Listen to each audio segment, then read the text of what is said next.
je tape dans les mêmes et j'applaudis pas en fait. Mais je suis en train de me poser des questions, vous voyez les gens.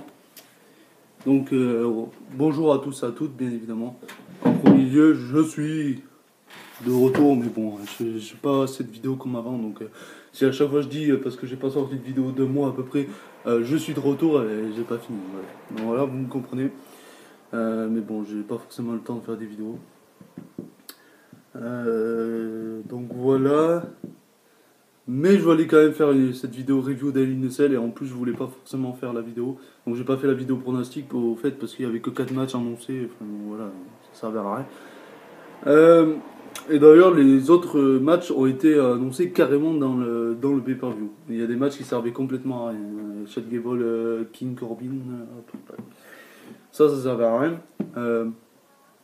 Dans le kick-off on a eu un Lacey Evans, Natalia aussi. Voilà. Franchement pas voilà. On a eu Nikki Cross et Alexa Bliss qui ont défendu leur titre contre les Kabuki Warriors. Et les Kabuki Warriors ont même gagné, vraiment. Très étonnant ce pay-per-view. Mais vraiment de la merde ce pay-per-view, je dois avouer. Je dois avouer que c'était de la merde. Donc Natalia a gagné Lacey Evans dans le kick-off. Puis après on a vu une interview d'Eric Rowan dans le kick-off. J'aurais peut-être dû fermer la fenêtre d'ailleurs, mais bon, c'est pas grave. C'est pour que ça aère un peu. Oui, d'ailleurs, je suis de retour ici où je faisais les vidéos avant. Parce que je suis de retour où j'habitais avant. Voilà. Bon, là, c'était juste pour le week-end, voilà. Mais après, je reviens où vous voyez les autres vidéos, quoi. Le décor, voilà. Parce que c'est vrai que c'était comme avant, là. Donc, voilà. Donc après on a commencé vraiment la carte avec le titre féminin de Raw qui a été défendu dans un Hell in a Cell, donc Sasha Banks contre Becky Lynch. J'étais persuadé que quand même Sasha Banks allait gagner, quoique persuadé non, je me suis dit la WWE vont nous faire gagner Becky Lynch, il n'y aura pas beaucoup de sens. Ok que Sasha Banks gagne pas à Clash of Champions, voilà, pour un petit peu continuer la rivalité, ok, mais ils ont fait gagner Becky Lynch. Pourquoi pas donner le titre à Sasha Banks? Becky Lynch, tout le monde commence, je sais pas vous, mais moi je commence un peu à en avoir marre de Becky Lynch. C'est pas comme quand elle a fait son run à WrestleMania là, qu'elle a gagné le titre à WrestleMania, c'est pas pareil. Voilà, c'est pas du tout pareil. Donc voilà. J'aurais donné le titre à Sasha Banks, mais je comprends pas ce qu'ils font. Déjà, première mauvaise décision. Voilà. Ensuite, on a eu le Tornado Tag Team Match, donc Roman Reigns et Daniel Bryan contre Luke Harper et Eric Rowan. Donc voilà, Roman Reigns et Daniel Bryan se sont mis ensemble parce qu'ils se sont fait défoncer les semaines avant par Luke Harper et Eric Rowan. Voilà. Eric Rowan a trahi Daniel Bryan, voilà, etc. Parce que c'était lui qui a attaqué Roman Reigns, il voulait pas le dire. Voilà. Bref. Donc Roman Reigns et Daniel Bryan ont gagné, voilà, à la fin. Après le combat, Reigns célèbre et Bryan se relève, les deux hommes se rodent. Alors Roman Reigns il veut lui... Attends, Bryan lui offre de lui serrer la main mais renonce finalement. C'est Roman Reigns d'abord qui serre la main, hein, je crois. Il raconte n'importe quoi, Catch News. C'est Roman Reigns, il me semble, qui veut serrer la main de Bryan. Et Daniel Bryan, il part. À quoi que c'est peut-être Daniel Bryan en fait. Ah si, c'est peut-être Daniel Bryan, ouais. Ouais, peut-être. Et voilà, et après au final, il lui serre pas la main. Puis après, il lui fait câlin en fait. Comme il disait là, avec, je me rappelle, avec Kane d'ailleurs. Et Roman Reigns, c'est pas trop son truc. On voit les câlins, il était pas chaud. Puis en fait, au final, il lui a fait un câlin, etc. Et après, ils sont partis. Donc après on a eu Randy Orton contre Ali, donc ça avait été annoncé dans le kick-off parce qu'ils ont eu une petite altercation. Donc voilà, ils ont eu un match. Voilà. Bref, ce match n'avait pas besoin vraiment d'être sur la carte aussi, mais bon. Donc voilà, c'était magnifique. Orton voulait faire le RKO. Mustafa Ali a contré, c'était pas mal le contre du RKO. Après il veut faire le blockbuster. Non, est-ce que c'est un blockbuster? Non, le facebuster, pardon. Et en voulant faire le facebuster, Randy Orton l'a contré avec le RKO et gagne. Et on annonce que suite au pré-show, Natalia et Lacey Evans vont s'affronter dans un Last Women's Standing match le lundi à Raw. Encore un énième match. Pourquoi ils n'ont pas fait le Last Women's Standing dans le pay-per-view, dans le kick-off? Pas de sens. Mais bon, c'était peut-être pas pour, on va dire, prendre la place des Hell in a Cell, mais de toute façon, ils n'ont pas été bons. Enfin, encore Sasha Banks, le Sasha Banks Becky Lynch, le Hell in a Cell était assez pas mal, était assez bon. Je me rappelle du spot de Becky Lynch qui était sur le tablier, qui a fait un drop kick à Sasha Banks alors qu'elle était sur une chaise dans le coin de la cage avec les kendo. C'était pas mal comme spot ça. Donc oui, le retour de la cloche, mesdames et messieurs. Donc voilà. Donc, et puis voilà. Sinon, que je voulais dire. Donc oui, après, il y a eu le WWE Women's Tag Team Championship qui a été annoncé. Enfin, qui a eu lieu, pardon. Alexa Bliss et Nikki Cross qui ont défendu les titres contre Kabuki Warriors. Donc Asuka et Kairi Sane, que je croyais mortes, parce qu'on les voyait plus. Et ils ont gagné parce que Asuka a aspergé Nikki avec du liquide vert, là, un peu à la Mr. Fuji quand il l'avait fait à Bret Hart pour que Yokozuna gagne le titre à WrestleMania 9, je crois. Je crois que c'était WrestleMania 9. Enfin, voilà. C'était un peu... bon, les Japonais, ils font des trucs un peu comme ça, donc... il y en a plein qui ont gagné des matchs d'ailleurs comme ça, je crois. Donc voilà, mais bon, Asuka, d'où elle a besoin de asperger un adversaire pour que l'autre soit aveugle, pour en profiter pour gagner. Ils l'ont complètement détruite, Asuka. J'ai envie de me souvenir lorsqu'elle était à NXT, mais c'est très compliqué de se souvenir de ça. Hein, parce que, putain, on la reconnaît plus. Donc, quand même, les Kabuki Warriors ont gagné, donc assez surprenant. Donc ensuite, on a eu un 6-man tag team match, donc... The Original Club, AJ Styles, Karl Anderson et Luke Gallows contre les Viking Raiders et Braun Strowman. Donc à la fin du combat, le OC attaque Strowman à 3, l'arbitre décide d'arrêter le combat. Voilà. Après du coup... Ah oui, AJ à la fin il veut faire le phénoménal à Strowman et Strowman le sonne juste avec un coup de poing. Et donc parce qu'il a vu une altercation à SmackDown. D'ailleurs SmackDown sur Fox, on peut en parler vite fait. J'avais dit qu'il fallait pas trop s'y attendre. Ah, enfin, je m'étais dit surtout qu'il fallait pas trop s'y attendre. Hein. À SmackDown sur Fox, ça allait pas être un truc de fou. En effet, c'était de la merde. Voilà. D'où Kofi, qui a une super storyline jusqu'à WrestleMania, est-ce qu'il va gagner le titre, etc. À chaque fois, il a on lui met des barrières, voilà, on lui met des bâtons dans les roues. Et enfin, il arrive à gagner WrestleMania. Et voilà, après il a un règne de 6 mois et le mec il perd en 10 secondes. 10 secondes, le match commence, l'arbitre sonne la cloche, t'as 10 secondes entre la cloche qui sonne et le tombé de 3. T'as 10 secondes. Pour qu'après il y a un mec de l'UFC qui avait battu Brock Lesnar pour le titre à l'UFC qui vient là, qui se ramène et ça c'est du bon catch. C'est pas, mais bon voilà, donc sur Fox c'est pourri. Voilà. C'est pourri ce McDo sur Fox. Après on va voir avec le draft parce que je pense que cette semaine ça sera un peu plus intéressant avec le draft. Mais bon voilà. Clairement. Donc voilà. Donc il y a Strowman qui à Raw, il a une altercation, il va avoir une altercation avec, je sais même plus comment il s'appelle le gars là, il est chauve je crois avec une barbe. Bref, je sais même plus comment il s'appelle. Donc en coulisses on retrouve les Street Profits, voilà, etc. Il parle de Nusel et voilà. Ensuite il y a Tamina qui fait un roll-up à Carmella, voilà, pour devenir 24/7 champion, pourquoi pas. Tyler Breeze arrive et lui bloque le chemin, mais Tamina le frappe et prend la suite. Ah bon, c'était Tyler Breeze, je n'ai pas vu.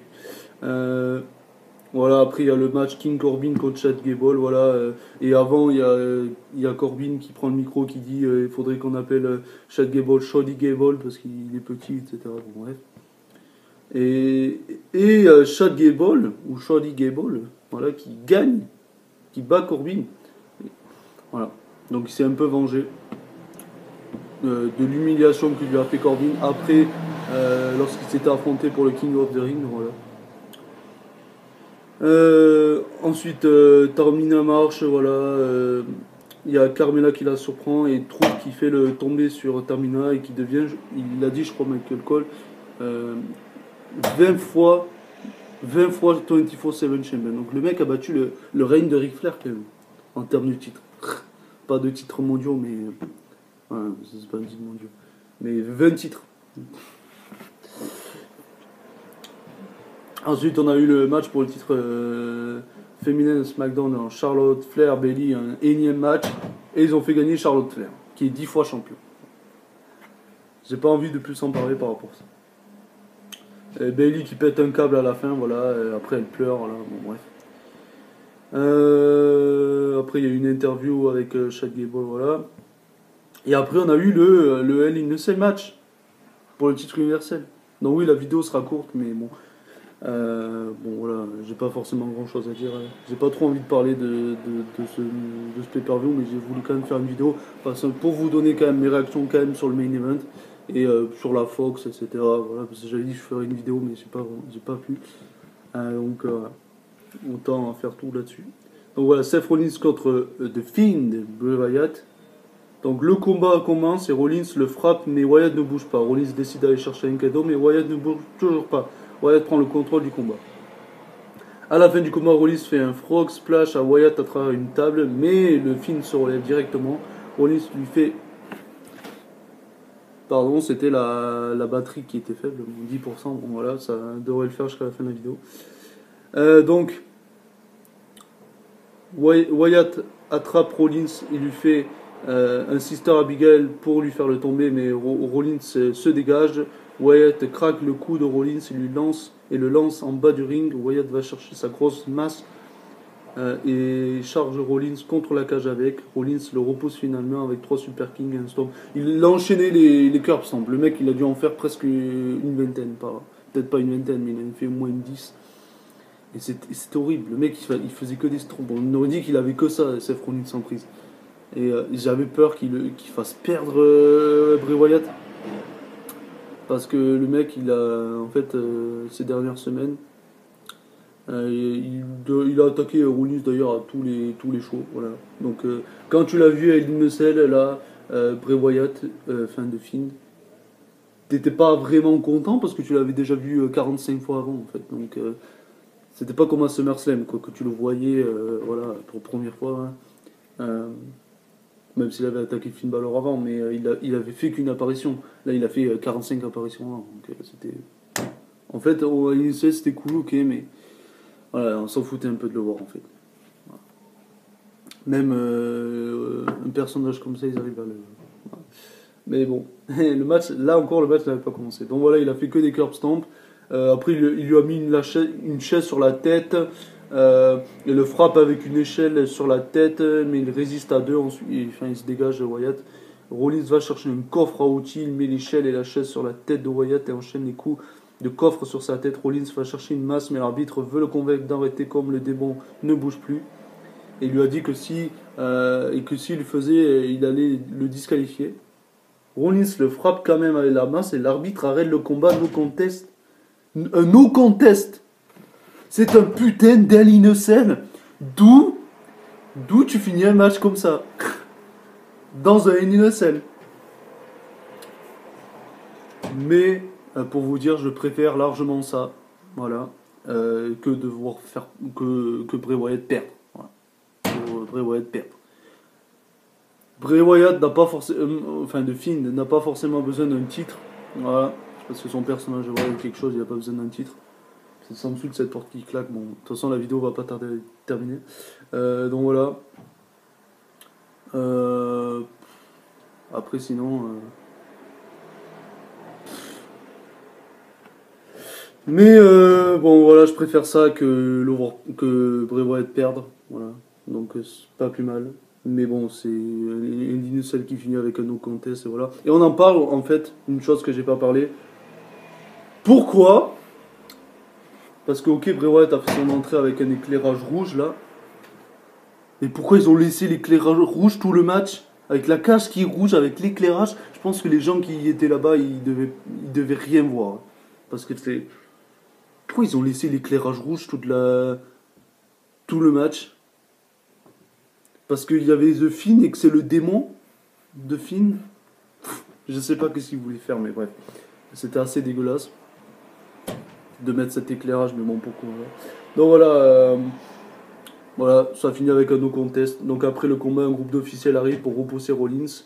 Mais en fait, Wyatt arrive finalement à revivre, parce qu'on va dire qu'il était mort, il a ressuscité.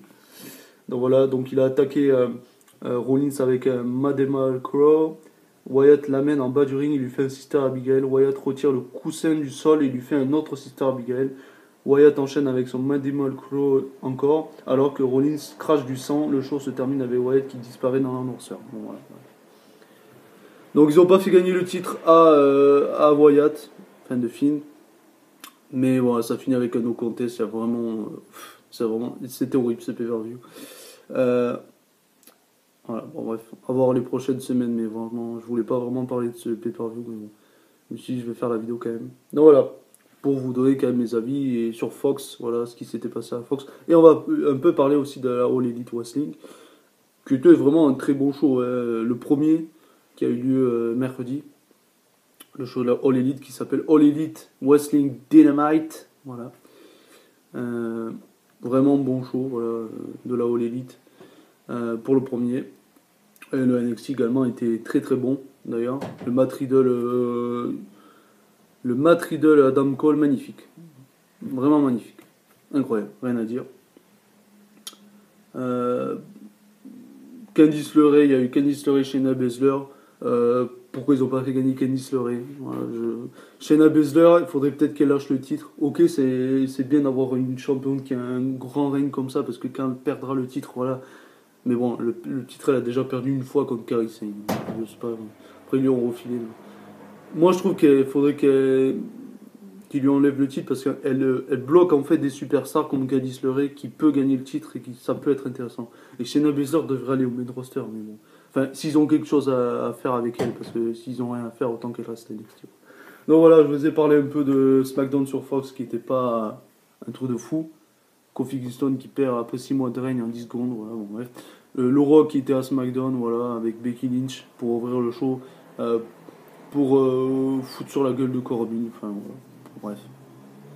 Et mesdames et messieurs, pour cette fin de vidéo, et ça sera d'ailleurs une prochaine vidéo que je sais pas si je la tournerai aujourd'hui, mais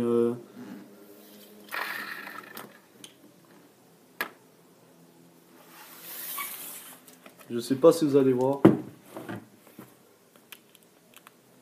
Et oui, si vous avez lu, je ferai une vidéo un peu unboxing, mais bon, voilà, une vidéo inédite sur la chaîne Mika le Fifou. J'ai retrouvé les cartes de catch. Donc ça, c'est les cartes de catch, voilà, vous voyez, les Slam Attacks. Et voilà, je ferai une petite vidéo, voilà. Et voilà, les cartes de catch. Voilà. Bon là, il n'y a pas les catcheurs les plus... vraiment les plus connus. Voilà, bon, voilà, les cartes de catch, j'avais retrouvé dans mon grenier.